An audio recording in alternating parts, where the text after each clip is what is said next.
The greatest shift in power doesn't happen in boardrooms or parliaments. It happens at the dinner table, over a single stalk of broccoli. If you've ever been a parent, or just been a child, you know this scene. The standoff, the negotiations, the sheer, unadulterated refusal. And yet, fast forward 10, maybe 15 years, and that same child might be willingly, even enthusiastically, ordering a salad with extra broccoli. What happens in between? What transforms this green arch nemesis into an accepted, even desired, part of a meal? This isn't just a story about vegetables. It's a story about the subtle, powerful ways we grow, adapt, and become who we are. So, why do we eventually eat the broccoli we once hated? Let's break down the psychology and sociology behind this universal human experience.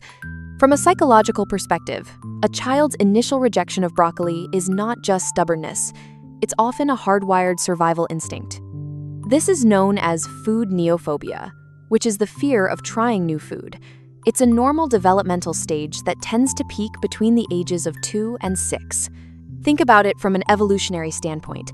For our ancestors foraging in the wild, this instinct was a lifesaver. New, unfamiliar plants could be poisonous. And what do many poisonous plants have in common? A bitter taste. Children are born with a natural preference for sweet tastes, which signal energy and safety, and an aversion to bitterness, which signals potential danger. Broccoli, with its slightly bitter, complex flavor, falls squarely into that suspicious category for a young, sensitive palate. A child's taste buds are also more sensitive than an adult's, making these flavors even more intense. So when a toddler turns their nose up at broccoli, they aren't just being difficult. Their brain is firing off ancient warning signals saying, "Beware, this might not be safe." This initial rejection isn't about the taste itself, because often the refusal happens before the food is even tasted. It's a judgment based on appearance, smell, and the sheer unfamiliarity of the object on their plate. They form a mental image of what food should look like, and broccoli, with its tree-like structure, often doesn't fit the bill. If biology sets the stage for rejection, it's our social environment that rewrites the script. This is where the sociology of eating comes into play, largely governed by a powerful concept from psychologist Albert Bandura, social learning theory. This theory posits that we learn new behaviors, not just through direct experience, but by observing and imitating others. For a child, the most influential role models are right there at the dinner table. When a child sees their parents, older siblings, or even friends eating broccoli with genuine enjoyment, it sends a powerful message. It reframes the scary, bitter vegetable as something desirable and safe. One of the most effective strategies to get kids to eat vegetables is simply to be a good example and eat them yourself. This parental modeling is crucial. Studies have repeatedly shown strong correlations between the eating habits of parents and their children. It's not just about what happens at home. As children grow, their social circle expands. They go to school, have sleepovers, and see their peers eating a wider variety of foods. The desire to fit in, to be part of the group, is a mighty force. If everyone at the lunch table is eating their vegetables, the social cost of refusing might suddenly feel higher than the perceived risk of tasting something new. We learn not just what to eat, but how to eat to belong. This social influence is so profound that our food choices are deeply connected to our income, our culture, and our social networks. We are, in essence, taught what to like. The journey to eating broccoli is rarely a solo one. It's a path paved by the people we trust and admire. So, we have a biological instinct to refuse and a social pressure to accept. What bridges this gap?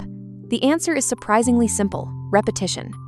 In psychology, this is known as the mere exposure effect. This principle suggests that we tend to develop a preference for things simply because we are familiar with them. The first time a child sees broccoli, it's alien. The 5th time, it's familiar.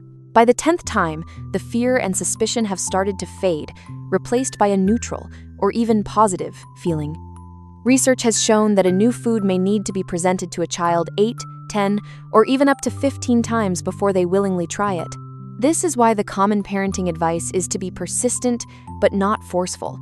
Making mealtimes a battleground can create negative associations with food that last a lifetime. But consistently and calmly, placing a small piece of broccoli on the plate with no pressure to eat it works wonders over time. It's a process of desensitization.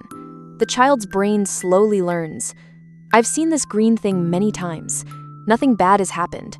My parents eat it. Maybe it's okay.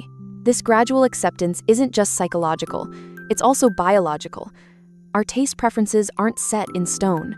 As we age, our taste buds and sensory perceptions evolve. Flavors that were once overwhelmingly intense can become more nuanced and enjoyable. The journey of learning to like new foods can continue well into adulthood. So, it's not just that the child changes their mind, their very perception of the food changes with them. So, the story of the rejected broccoli is more than just a dinner table drama. It's a perfect metaphor for life. Think about it. How many things did we reject as children, only to embrace them as adults? Complex music, challenging books, deep conversations, even the quiet beauty of a sunset. At first, they can seem foreign, maybe even a little bitter or difficult to understand.